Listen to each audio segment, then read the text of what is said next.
How to use assure versus insure.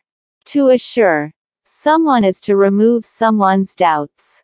To insure something is to make sure it happens, to guarantee it. To insure something or someone is to cover it with an insurance policy.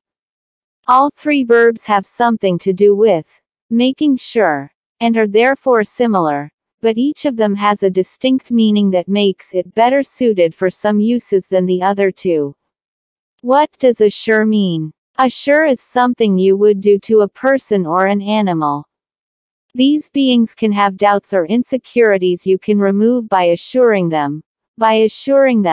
Example: I assure you, we will get to the play on time.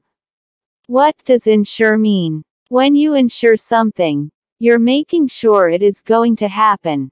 For example, I need to study more to ensure I get a passing grade.